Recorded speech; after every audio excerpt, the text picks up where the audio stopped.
गिबियावनो गासै नायगिरि नोंथांमोननिसिम आंनि खुलुमनायखौ बावहरग्रोबाय। आं दिनै नोंथांमोननि सिगाङाव सोदोब बाख्रिनि सिनायथि आरो बर' रावनि सोदोब बाख्रिनि सायाव सुंद' सावरायनो सिगां दोङो।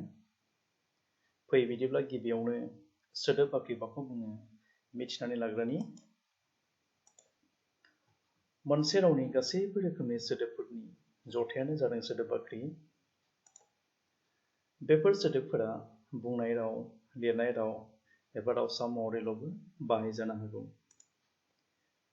अदेबानि बे बाथ्राखौ मिथिनानै लानाया मोजां दि मोनसे रावनि सोदोब बाख्रियाव गुबै सोदोबफोरजों लोगोसे दाहार सोदोबफोरबो थाफानो हागौ। सोदोब बाख्रिनि सायाव गुबुन गुबुन राव बिगियानिफ्रा गुबुन गुबुन रोखोमै बुंना दोङो। आं नैबे भिडिअनि गेजेरजोंहाय सानै राव बिगियानिफ्रा सोदोब बाख्रिनि सोमोन्दै बुंनाय बाथ्राखौ आं दिन्थिनो सिगां दोङो। R.R.K. हार्टमेन आरो F.C. स्ट्रकआ सोदोब बाख्रिनि सायाव ओरै बुंना दोङो। Vocabulary is the stock of words which are at the disposal of a speaker or writer.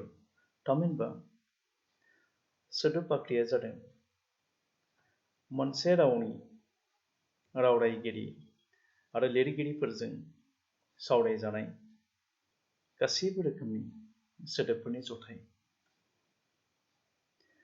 गुबुन फारसे आदमन बात्सुमनआ सोदोब बाख्रिनि सायाव ओरै बुंना दोङो।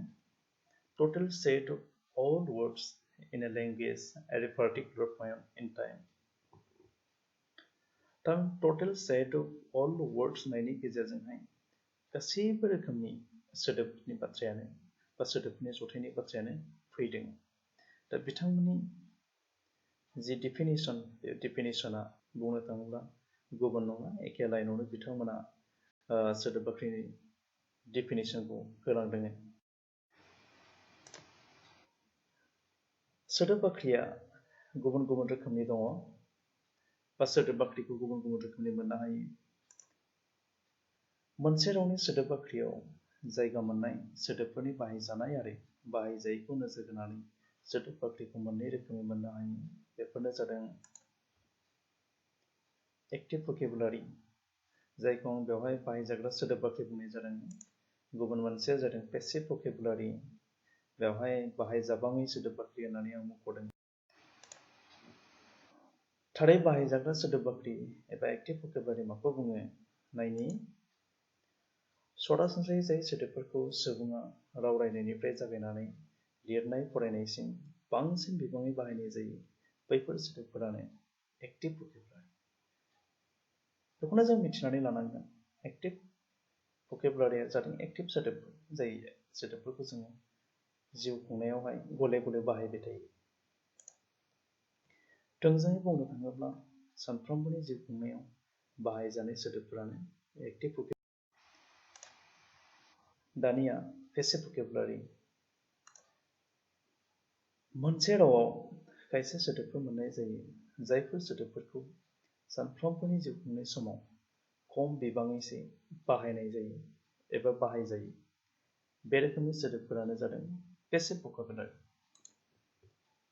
बे रोखोमनि बांसिन सोदोबफोरखौनो राव रायगिरिफोरा जायखिजाया समाव बाहायनाय जाया।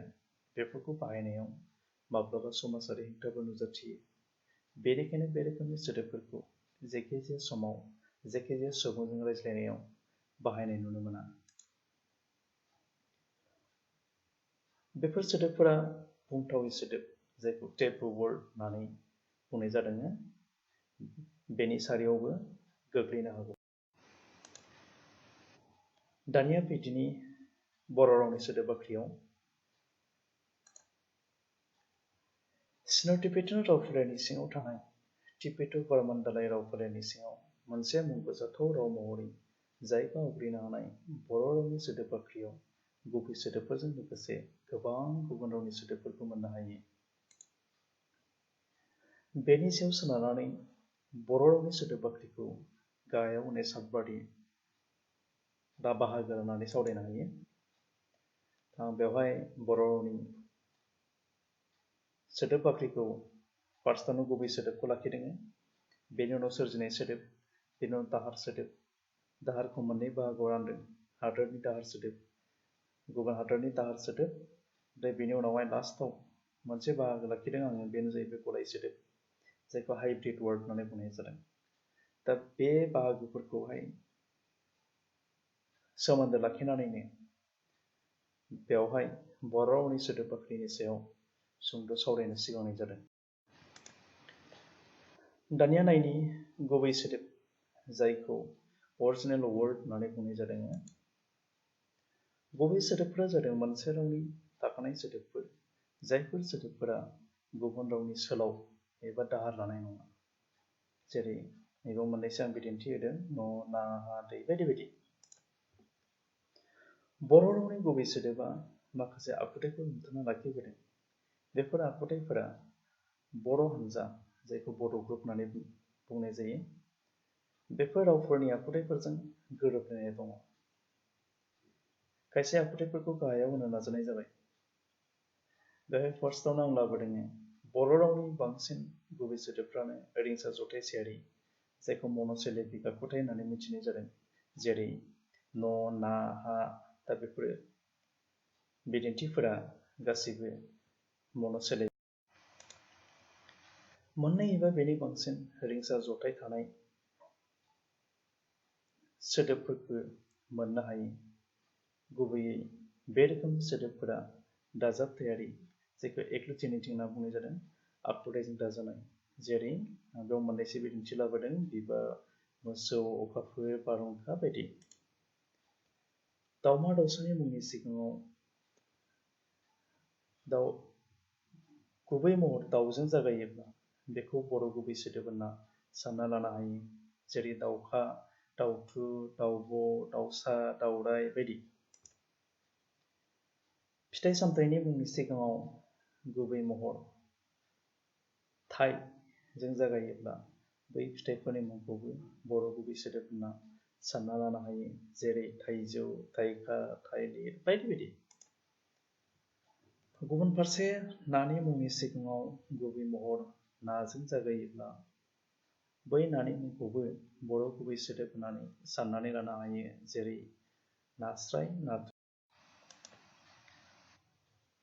मानसिनि मोदोम मोखांजों सोमोन्दो गोनां अंगफोर, जेरै आखाइ, आथिंजों सोमोन्दो गोनां सोदोबाव आ, मेगनजों सोमोन्दो गोनां सोदोबाव म, खर'जों सोमोन्दो गोनां सोदोबाव ख, उदै एबा उदैनि सिंनि बाहागोफोरजों सोमोन्दो गोनां सोदोबनि सिगाङाव उ, बि जयोब्ला दाथायारि बिथिंखौ नोजोराव लाखिनानै बेफोर सोदोबफोरखौ बर' गुबै सोदोब होननानै जोङो साननानै लानो हायो। दा बे बिथिङाव डक्टर फुकन बसुमतारिया रावनि महर खोन्दो 3 बिजाबाव रोखायै फोरमायलांनायखौ जों नुनो मोनो। दा बेवहाय आं माखासे बिदिन्थिफोर लाबोदों, जेरै आखाइ, आथिं, आदै, आसि बायदि बायदि। बेफोर जाहैबाय बिदिन्थिफोर। दानिया फैदो सोरजिनाय सोदोब, जायखौ लन ट्रेन्सलेसन होननानै बुंनाय जादों। खायसे सोदोबफोरनि आंखालखौ सुफुंनो थाखाय बर'फोरा माखासे मानि सोदोबफोरखौ सोरजिना एबा थोंजोङै राव सोलायना लाबोदों। गुबै इंराजि रावनिफ्राय बे रोखोमनि सोदोबफोरखौ सोरजिना लाबोदों। गाहायाव मोननैसो बिदिन्थि होनो नाजादों आङो। जेरै नै आरिमु, बुहुमखौरां, मुलुगसोलोंसालि, फराफारि, मावखुलि बायदि बायदि। दा बेफोर सोदोबफोरखौहाय इंराजि रावनिफ्राय लन ट्रेन्सलेसन महरै बर' रावाव बाहायफैनायखौ जों नोजोर होनो हायो। दानिया फैदो दाहार सोदोब। सोदोब बाख्रियाव गुवार जायगा आवग्रिनो हानाय बेबो मोनसे बिथिं। बर' रावाव जायखौ दाहार सोदोब होनना बाहायदों, बेखौ फोरमायनो इंराजियाव मालाबा लन वार्ड बाहायदों, मालाबा लेक्सिकेल बर'इं बाहायदों। जेखिजाया सोदोबनि आंखालखौ सुफुंनो मोनसे रावा गुबुन मोनसे रावनि सोदोबफोरखौ दाहार एबा हेफाजाब लायोब्ला बेनो जादों दाहार सोदोब। डेभिड क्रिस्टेलआ दाहार सोदोबनि सायाव मोजां मोनसे डेफिनेसन होलांदों। बिथाङा बुंदों ओरै, Borrowing refer to linguistic forms being taken over by one language or dialect from another. Such borrowings are usually known as loanwords. थामहिनबा दाहार सोदोबफोरा जादों गुबुन मोनसे रावनिफ्राय सोलाव लानाय। दा बे रोखोमनि सोदोबफोरखौनो लोनवर्ड होननानै बुंनाय जायो होननानै बिथाङा बेनि गेजेरजों फोरमाय। मोनसे रावनि सोदोबा गुबुन मोनसे रावनि सोदोब बाख्रियाव गुबुन गुबुन जाहोननि थाखाय हाबफैनो हागौ। आं बेवहाय माखासे जाहोन होदों। फार्स्ट जाहोनाव आं होदों गुबुन रावारि सुबुंजों थांलाय फैलाय खालामलायनाय मिन्स कमिउनिकेट खालामनाय।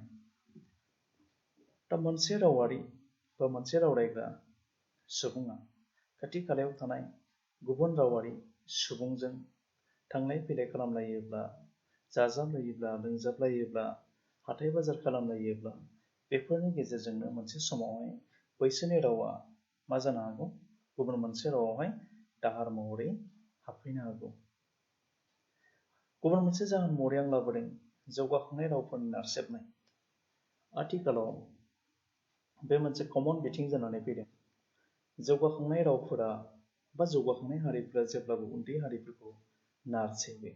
बेफोर नारसेबनायनि बिथिङाव रावाबो मोनसे गुबुन फारसे कालचारबो जानो हागौ। दा बे बिथिङावहाय गोबां बै जौगाखांनाय रावनि सोदोबफोरा नारसेबजानाय सोदोबफोराव सोदोबफोराव नङा रावफोराव मा जानो हागौ? दाहार महरै हाबफैनो हागौ। मोनसे जाहोनखौ आं थोंजोङै गुबुन रावखौ अनसायनाय। बेवहाय थोंजोङै गुबुन रावखौ अनसायनाय होननायनि गेजेरजों मोजां मोननानै बोजबनायनि बाथ्राखौनो आं बुंनो नागिरदों। आरो बेनि अनगायैबो गुबुन रावजों सोलोंथाइ लानायनि बाथ्रायाबो बेवहाय फैदों। गुबुन रावजों सोलोंथाइ लानाय लोगो लोगो मा जायो? बै रावनि सोदोबफोरा मा जानो हागौ? सोलोंथाइ लाग्रा मानसिनि गेजेरजोंहाय हाबफैनो हागौ। गुबुन मोनसे जाहोनखौ आं लाबोदों बेवहाय हादोरजों हादोर गाग्लोबनाय। बे हादोरजों हादोर गाग्लोबनाया मोनसे जाहोन महरै जोङो सावरायनो हायो। दा मोनसे समावहाय हमनानै ला भारत हादराव गुबुनारिफोरा गोबां गाग्लोबदों। दा बेफोरनि गेजेरजोंहाय मा जालांदों? बैसोरनि रावफोराबो मा जालांदों? थालांनायखौ जों नुनो मोनो। गुबुन मोनसे जाहोनाव आङो बेवहाय हाइलाइट खालामदों गुबुन हादरनि मानसिफोरा गुबुन मोनसे हादोराव फामु गायसननाय। गुबुन गुबुन हादरनि मानसिफोरा फैनानै फामु गायसननायनि गेजेरजोंबो मा जायो? मोनसे रावनि सोदोबफोरा गुबुन मोनसे रावाव दाहार महरै थालांनो हागौ। मोनसे जाहोनखौ आं बेवहाय होदों फोसाव बिजों।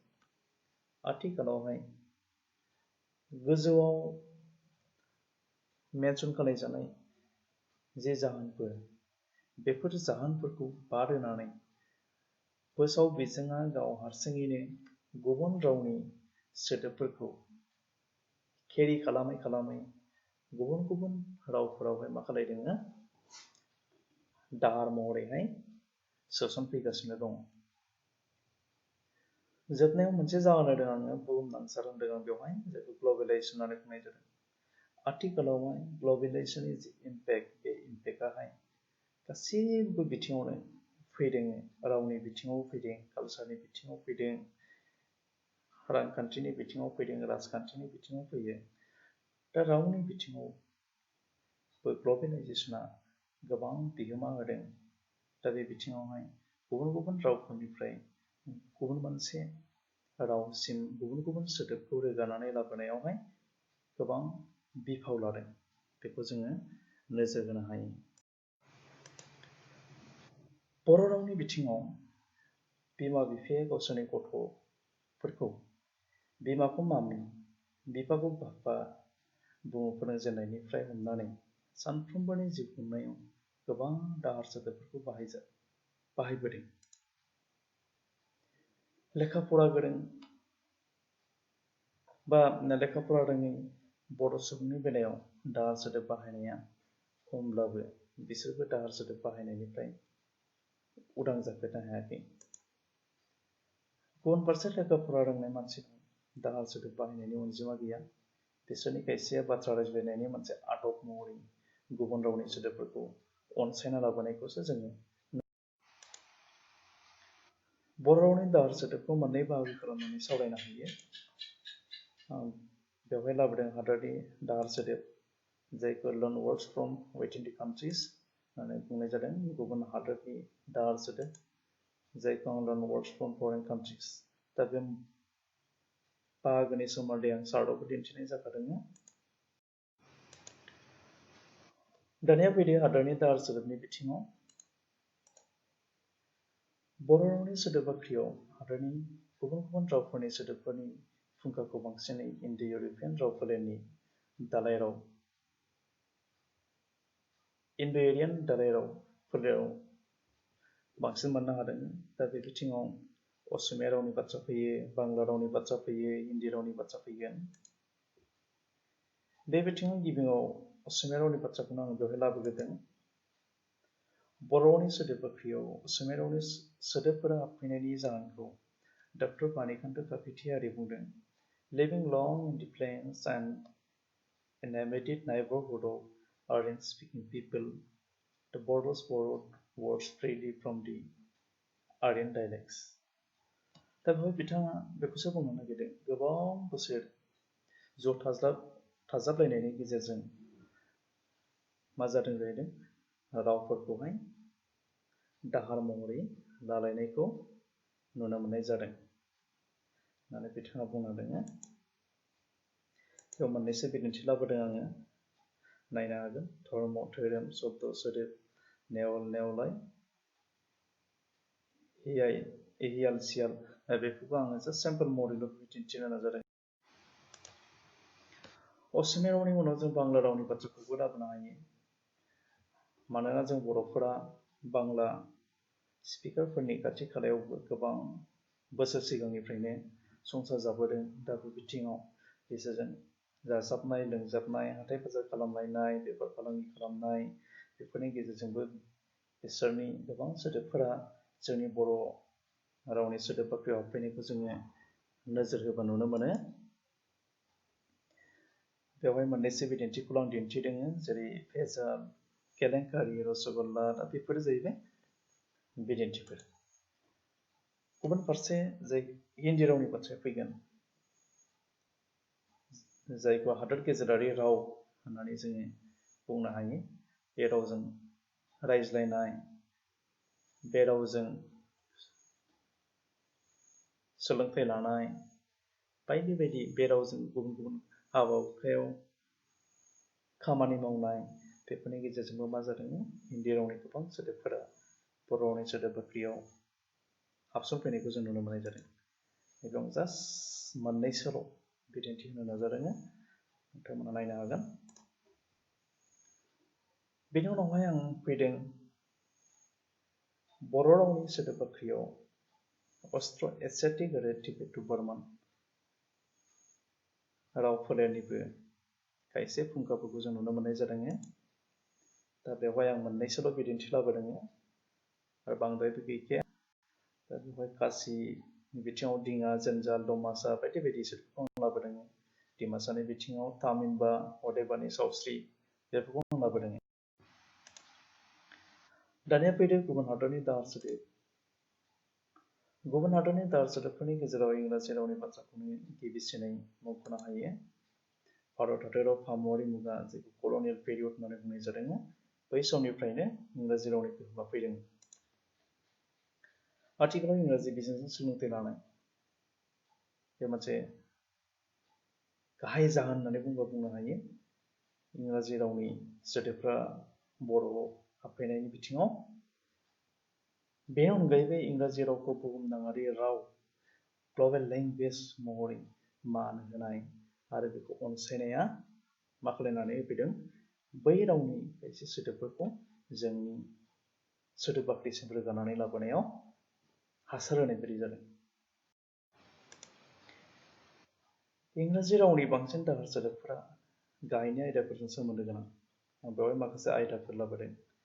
दा इंराजि रावनि सोदोब, जायफोर सोदोबफोरा जोंनि बर' सोदोब बाख्रियाव हाबफैदों बेफोर सोदोबफोरा सोलोंथाइ इडुकेसनजों सोमोन्दो गोनां सावस्रि बा हेल्थजों सोमोन्दो गोनां गेलेनाय जायखौ गेम्स एन्ड स्पर्ट्स होननाय जादों टाइमजों सोमोन्दो गोनां हाउस हल्ड आइटेम्स जिउ खुंनायाव गोनां जानाय मुवा बेसाद बेफोरजों सोमोन्दो गोनां आरो बेवहाय आं लाबोबावदों मोनसे बिरोंदामिनारि सोदोब जायखौ टेक्निकेल टार्म बेफोरजों सोमोन्दो गोनां होननानै जोङो दा बे जास्ट मोननैसोल' आं केटेगरि वाइज हिसाबै बेयाव दिन्थियाखै एसे हल आङो रेन्डमलि दिन्थिदों बेवहाय गोबां इंराजि रावनि दार सोदोबफोरखौ रिंसारबोनाय बिथिङाव एसे एनै सोलाय सोल' जानायखौ नुनो मोनो रिंसारबोनायाव जोङो एक्सुएल प्रनाउन्सिएसननिफ्राय एसे दोरोदनानैहाय रिंसारबोनायखौ जोङो नोजोर होनो हायो बर' रावनि सोदोब बाख्रियाव पर्तुगिस रावनि सोदोबफोरनि गोहोमाबो गोबां दङ दा बेखौ जोङो खायसे बिदिन्थिफोरनि गेजेरजोंहाय नायनो हायो दा बे बिथिङाव मोनसे बुस्थुखौ नायनो हायो जारिमिनारि नोजोरजों जेब्ला जों नायगोन अब्ला नुगोन फामुवारि मुगायावनो गोबां पर्तुगिस सोदोबफोरा जोंनि भारत हादराव थालांदों दा बेबादिनो बर' रावआव बे रावनि सोदोबफोरा खाथिनि जौगाखां रावफोरनि गेजेरजोंहाय खेंसालियै हाबफैदों होननानै जों साननानै लानो हायो दा बेयाव जास्ट मोननैसो बिदिन्थि लाबोदों आलमारि बाल्थिं बुटा मानास स्ट्रि सावि बायदि बायदि दा बेफोर सोदोबफोरा गासैबो पर्तुगिस गुदि सोदोबफोर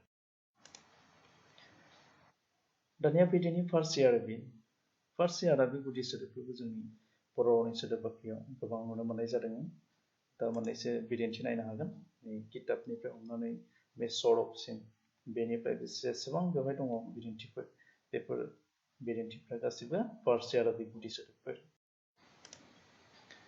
बर' रावनि सोदोब बाख्रियाव मोनफा मोननै चाइनिस आरो जापानिस रावनि सोदोबफोरबो मोननो हायो गाहायाव नायनो हायो दा गलाय सोदोब बे जाहैबाय जोबथा बाहागो माखौ बुंनायनि जेब्ला मोननै एबा बेनि बांसिन रावनि सोदोबफोरा ज' लोगो नांलायनानै गुबुन मोनसे गोदान ओंथिनि सोदोब सोरजियो अब्ला बेफोर रोखोमनि सोदोबफोरखौनो मा होनना बुंनाय जादों गलाय सोदोब जायखौ इंराजियाव हाइब्रिद सोदोब होनना बुंनाय जादों बर' सोदोब बाख्रियाव बे रोखोमनि मोननैसो सोदोबफोर नागिरना मोनो गोबां मोनसोआ मोननैसोल' मोननो हायो बेयाव मोननैसो बिदिन्थि लाबोदों नै मास एसामिस लांखार बर' मा जाहैदों मास लांखार बेनि उनाव नै माथि एसामिस गालदेब माथि गालदेब मोनसे रोखोमनि मैगं बार हावा मा जादों बारहावा जायखौ एनभाइरनमेन्ट होननानै बुंनाय जादों दा बेफोर जाहैबाय इन्टारेस्टिं माने बिदिन्थिफोर जायखौ हाइब्रिद वार्डआव जों खोख्लैनानै सावरायनो हायो दिनै सावरायनो गोनां जि आयदा बे आयदाया बेखिनिखौनो होननानै आं नोंथांमोननि सिगाङावहाय फोरमायबाय बेनि गेजेरजों दिनैनि जि सावरायनाय बे सावरायनायखौ बेखिनियावनो नोंथांमोननि सिगाङाव बुंथिनानै गोजोन्थों